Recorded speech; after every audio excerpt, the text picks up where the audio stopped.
ओम शांति। आज 16 जुलाई 2024 की मुरली। बाबा ने कहा, मीठे बच्चे, ड्रामा की यथार्थ नॉलेज से ही तुम अचल, अडोल और एक रस रह सकते हो। माया के तूफान तुम्हें हिला नहीं सकते। प्रश्न पूछा बाबा ने, देवताओं का मुख्य एक कौन सा गुण तुम बच्चों में सदा दिखाई देना चाहिए? उत्तर है हर्षित रहना। देवताओं को सदा मुस्कुराते हुए हर्षित दिखाते हैं। ऐसे तुम बच्चों को भी सदा हर्षित रहना है। कोई भी बात हो, मुस्कुराते रहो। कभी भी उदासी या गुस्सा नहीं आना चाहिए। जैसे बाप तुम्हें राइट और रॉन्ग की समझानी देते हैं, कभी गुस्सा नहीं करते, उदास नहीं होते, ऐसे तुम बच्चों को भी उदास नहीं होना है। ओम शांति। बेहद के बच्चों को बेहद का बाप समझाते हैं। लौकिक बाप तो ऐसे नहीं कहेंगे। उनके तो करके 5-7 बच्चे होंगे। यह तो जो सभी आत्माएं हैं, आपस में ब्रदर्स हैं, उन सब का जरूर बाप होगा। कहते भी हैं, हम सब भाई भाई हैं। सब के लिए कहते हैं, जो भी आएंगे उनके लिए कहेंगे, हम भाई भाई हैं। ड्रामा में तो सभी बांधे हुए हैं, जिसको कोई नहीं जानते। यह न जानना भी ड्रामा में नूंद है, जो बाप ही आकर सुनाते हैं। कथाएं आदि जब बैठ सुनाते हैं तो कहते हैं, परम पिता परमात्माय नमः। अब वह कौन है, यह जानते नहीं। कहते हैं, ब्रह्मा देवता, विष्णु देवता, शंकर देवता, परंतु समझ से नहीं कहते हैं। ब्रह्मा को वास्तव में देवता नहीं कहेंगे। देवता विष्णु को कहा जाता है। ब्रह्मा का किसको भी पता नहीं है। विष्णु देवता ठीक है, शंकर का तो कुछ भी पार्ट है नहीं, उनकी बायोग्राफी नहीं है। शिव बाबा की तो बायोग्राफी है। वह आते ही हैं पतितों को पावन बनाने, नई दुनिया स्थापन करने। अभी एक आदि सनातन देवी देवता धर्म की स्थापना और सब धर्मों का विनाश होता है। सभी कहाँ जाते हैं? शांति धाम। शरीर तो सबके विनाश होने हैं। नई दुनिया में होंगे ही सिर्फ तुम। जो भी मुख्य धर्म है उनको तुम जानते हो। सबके तो नाम नहीं ले नहीं सकेंगे। छोटी छोटी टालियां तो बहुत हैं। पहले है डिटिज्म, फिर इस्लामी। यह बातें सिवाय तुम बच्चों के और कोई की बुद्धि में नहीं है। अभी वह आदि सनातन देवी देवता धर्म प्रायः लोप है। इसलिए बनेन ट्री का मिसाल देते हैं। सारा झाड़ खड़ा है, फाउंडेशन है नहीं। सबसे बड़ी आयु इस बनेन ट्री की होती है, तो इसमें सबसे बड़ी आयु है आदि सनातन देवी देवता धर्म की। जब वह प्राय लोप हो, तब तो बाप आकर कहे कि अभी एक धर्म की स्थापना और अन्य धर्मों के विनाश होना है। इसलिए त्रिमूर्ति भी बनाया है, परंतु अर्थ नहीं समझते हैं। तुम बच्चे जानते हो, ऊंचते ऊंच भगवान हैं, फिर ब्रह्मा विष्णु शंकर, फिर सृष्टि पर आते हैं, तो देवी देवताओं के सिवाय और कोई धर्म है नहीं। भक्ति मार्ग की भी ड्रामा में नोंद है। पहले शिव बाबा की भक्ति करते, फिर देवताओं की।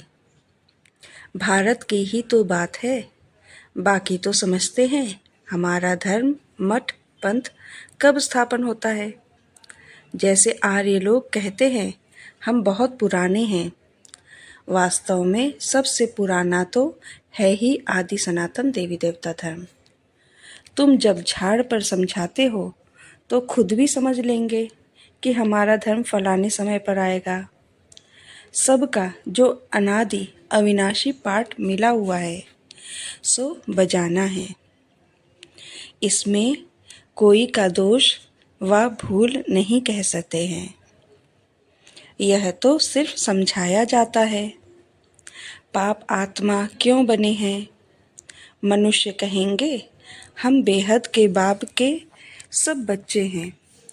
फिर सब ब्रदर्स सतयुग में क्यों नहीं हैं? परंतु ड्रामा में पार्ट ही नहीं है। यह अनादि ड्रामा बना हुआ है, इसमें निश्चय रखो और कोई बात बोलो नहीं। चक्र भी दिखाया है कैसे यह फिरता है। कल्प वृक्ष का भी चित्र है, परंतु यह कोई नहीं जानते कि इनकी आयु कितनी है। बाप कोई की निंदा नहीं करते हैं, यह तो समझाया जाता है। तुमको भी समझाते हैं। तुम कितने पावन थे, अभी पतित बने हो तो पुकारते हो हे पतित पावन आओ। पहले तो तुम सबको पावन बनना है, फिर नंबरवार पार्ट बजाने आना है। आत्माएं सब ऊपर में रहती है, बाप भी ऊपर में रहते हैं। फिर उनको बुलाते हैं कि आओ। ऐसे वह बुलाने से आते नहीं हैं। बाप कहते हैं मेरा भी ड्रामा में पार्ट नूंधा हुआ है। जैसे हद के ड्रामा में भी बड़े बड़े मुख्य एक्टर्स का पार्ट होता है, यह फिर है बेहद का ड्रामा। सब ड्रामा के बंधन में बांधे हुए हैं। इसका मतलब यह नहीं है कि धागे में बांधे हुए हो, नहीं। यह बाप समझाते हैं वह है जड़ झाड़। अगर बीज चैतन्य होता तो उसको मालूम होता ना कि यह कैसे झाड़ बड़ा हो फिर फल देंगे। यह तो चैतन्य बीज इस मनुष्य सृष्टि रूपी झाड़ का, इसको उल्टा झाड़ कहा जाता है। बाप तो है नॉलेजफुल, उनको सारे झाड़ की नॉलेज है। यह है वही गीता की नॉलेज, कोई नई बात नहीं है। यहाँ बाबा कोई श्लोक आदि नहीं उच्चारते हैं। वो लोग ग्रंथ पढ़कर फिर अर्थ बैठ समझाते हैं।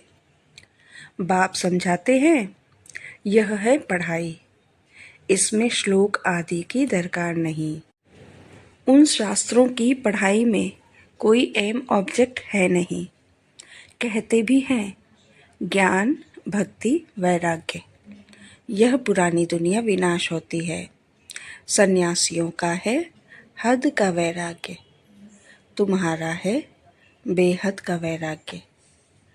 शंकराचार्य आते हैं तब वह बैठ सिखलाते हैं घर बार से वैराग्य। वह भी शुरू में शास्त्र आदि नहीं सिखाते। जब बहुत वृद्धि होती जाती है तब शास्त्र बनाने शुरू करते हैं। पहले पहले तो धर्म स्थापन करने वाला एक ही होता है, फिर आहिस्ते आहिस्ते वृद्धि को पाते हैं। यह भी समझना है सृष्टि में पहले पहले कौन सा धर्म था। अभी तो अनेक धर्म हैं। आदि सनातन देवी देवता धर्म था, जिसको स्वर्ग हेवन कहते हैं। तुम बच्चे रचयिता और रचना को जानने से आस्तिक बन जाते हो। नास्तिक पने का कितना दुख होता है, निधन के बन पड़ते हैं।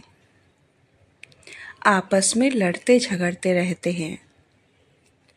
कहते हैं ना तुम आपस में लड़ते रहते हो, तुम्हारा कोई धनी धोनी नहीं है क्या? इस समय सब निधन के बन पड़ते हैं। नई दुनिया में पवित्रता, सुख, शांति सब था। अपार सुख थे। यहाँ अपरम अपार दुख है। वह है सतयुग के, यह है कलयुग के। अभी तुम्हारा है पुरुषोत्तम संगम युग। यह पुरुषोत्तम संगम युग एक ही होता है। सतयुग त्रेता के संगम को पुरुषोत्तम नहीं कहेंगे। यहाँ है असुर, वहाँ हैं देवताएं। तुम जानते हो यह रावण राज्य है।